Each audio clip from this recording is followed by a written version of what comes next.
Hey guys, Brian here at the Tie-In Bench. Just thought I'd go over some of the equipment that I use for anybody that wants to start tying their own jigs and flies. So let's get to it. So this is kind of just a general overview of how I have my bench set up as I'm sitting here. I do have a light over top. The more light, the better. You don't need a designated bench for this, but it does make things a little bit better. You can set it up how you want to. You're not worrying about setting up on a dinner table and having to take it down every night so you can eat supper. But the first thing that you're going to need if you're going to start tying jigs is some sort of vise. Now this is just an El Cheapo kind of flipper down and it locks. See if I can focus in on here. That's all it is. It's adjustable, bigger hook size. It's got a base. It also came with a clamp, but that's just kind of your basic run-of-the-mill tie-in vise. I've done really small flies with it. I've done quarter-ounce jigs with it. It just you just need to adjust it to whatever hook size you're using. So we'll slide that out of the way, and we will pull my caddy ahead. This is something that I had gotten from Cabela's. They sell similar ones on Amazon. I'll link all of this stuff down below if you guys are looking for any of this. So the first real tools that you're going to need is right here is a fine tip scissors. The majority of what I do, this works just fine. I know they make them in curved ones and even finer than this, but I'm not really shaving anything. So this is all I need for the most part, making jigs and the flies I do tie. Little tweezers. This helps a lot of times if I'm stacking, like hackle and things like that. A hair stacker. I don't use this a whole lot. I know some guys do. More on the fly tying side. On the jig tying side, I just grab a wad of hair and try to make them look as uniform as possible. A thread bobbin. I really like this one. This was the one that came with my vise. It just gives me good control because I can kind of pinch this between my hands and as I'm wrapping. That's why my black is on this one, just because I use the black more than anything. But as far as like aftermarket bobbins go, these ceramic ones, I kind of like these over. These are like as cheap as it gets right here. No ceramic insert. These are just cheap. I try to spurge for the ceramic ones if I can. I'd really like to find these, but without going overboard, I can't find these cheap ones as they're by themselves. The next tool that I think you need, especially if you got fat fingers like me, is this whip finisher. I know a lot of guys do it by hand or between their fingers and stuff, but for me, I don't. I'm a mechanic all day long, so my fingers are usually got little snags or something on them, so the thread kind of snags on like the edge of my nails and stuff like that. So this whip finisher really helps me keep them uniform and get them all done, and it does a good job and it does it fast.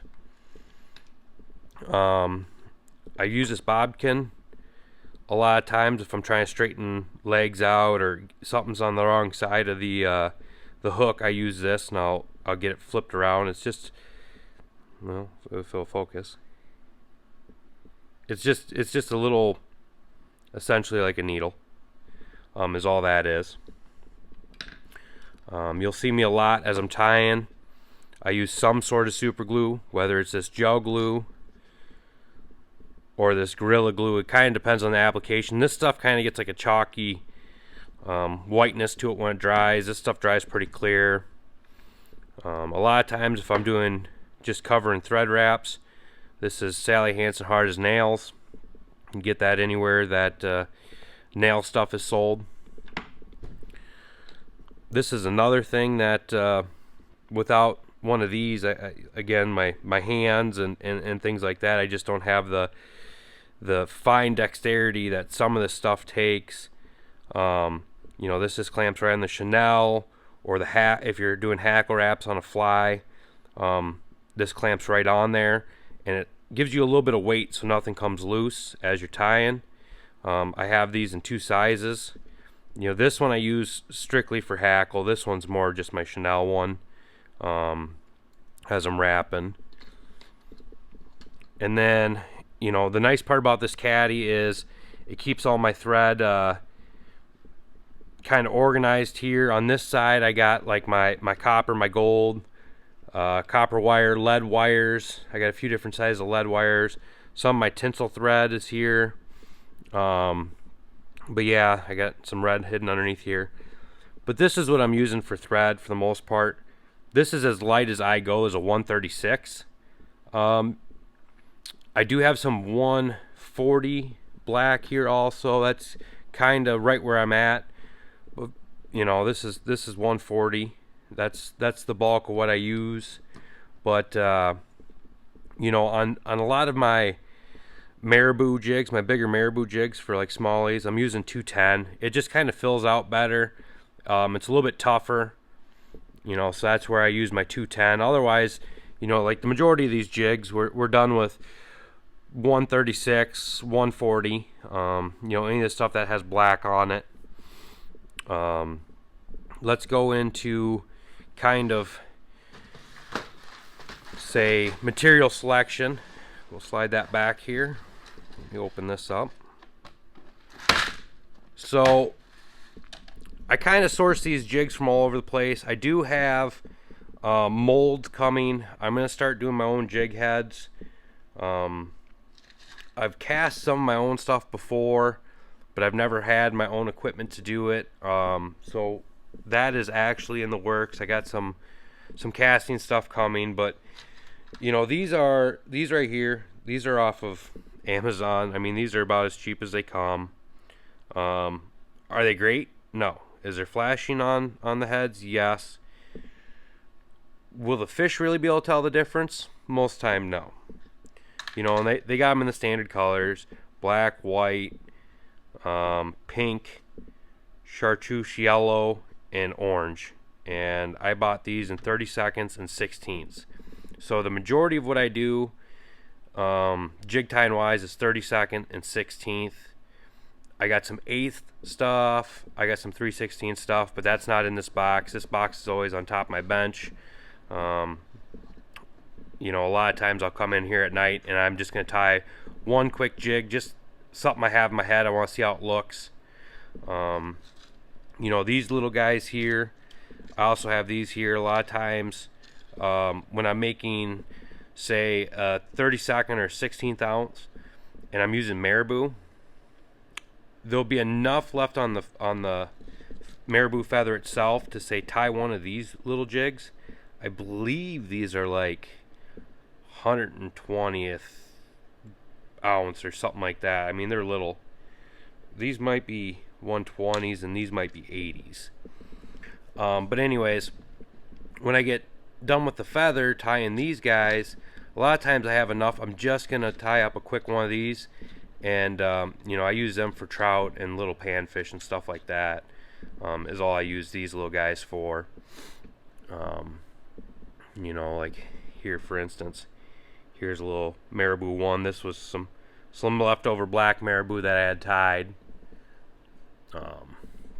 So yeah, this is kind of just my normal on the bench jig box. These are the normal colors I use. I have a few odd colors that aren't really in here. This is a different color purple. This is the main reason I want to start casting, so I can start dipping in my own colors. But yeah, so this is my jig box setup. Let's go over how I have my materials. This isn't quite the most organized, but it does work. So this is just a 2 drawer bench.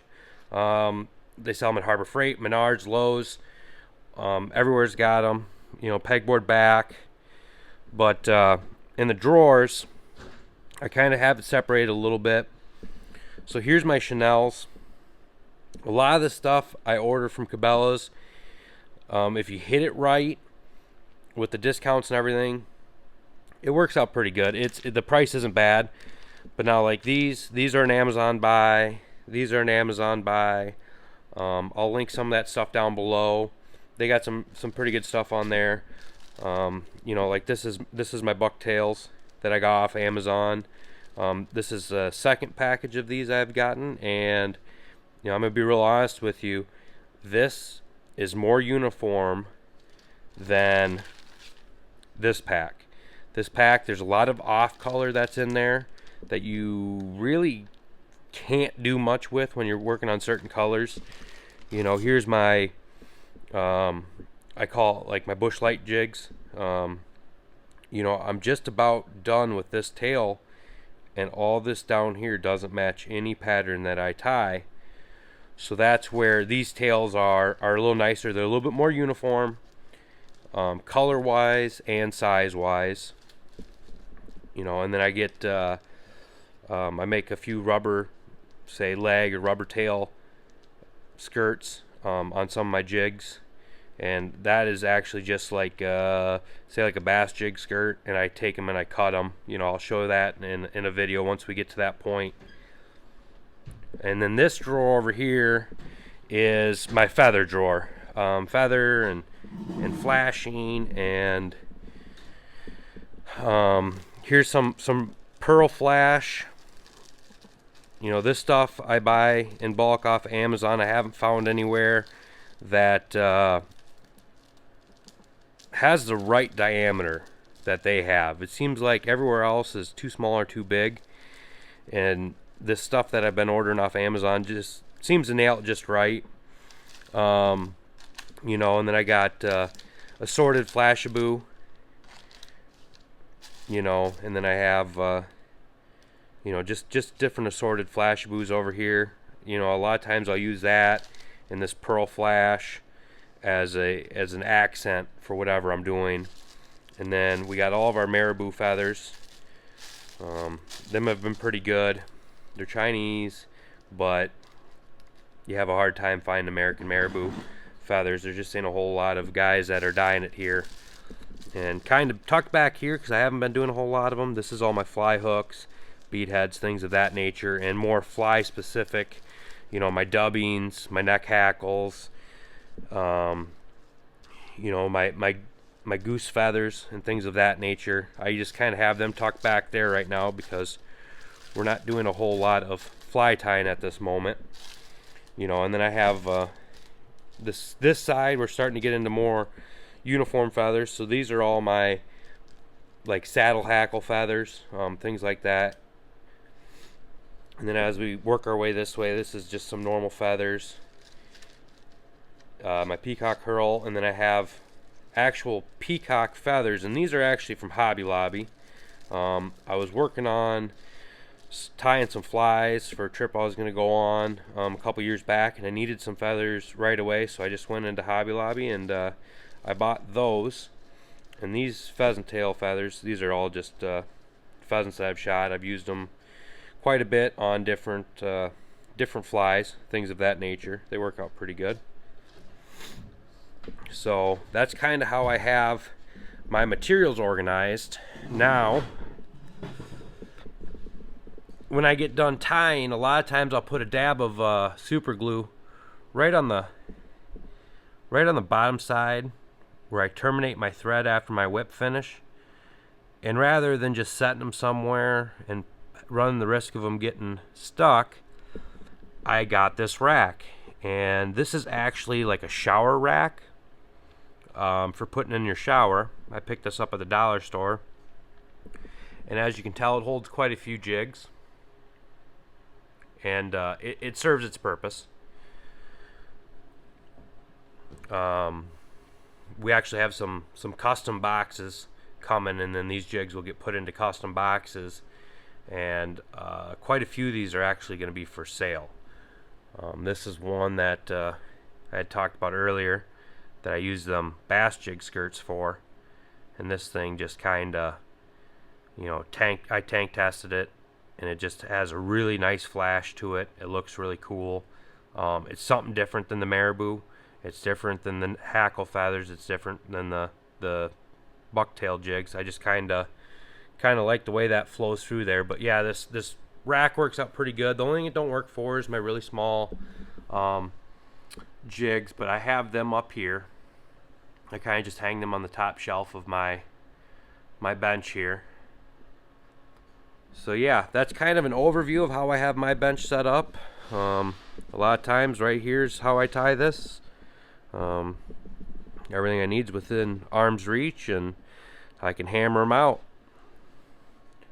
So hopefully you guys found some value in this. I'm gonna kind of be tying some jigs as we go here. I'll show some of my patterns that I really like. This one here,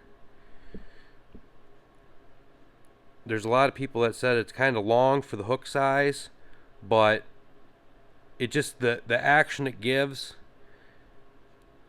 it just drives them nuts. I haven't got it tested a whole lot, but the little bit that I've used it on these warm days here the last few weeks, it's just been a killer. So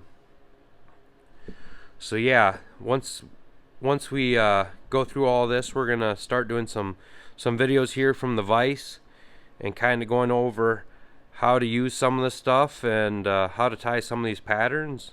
So if you guys want to follow along with that, go ahead, go down the bottom, hit subscribe, like the video, and we'll see you guys at the next video.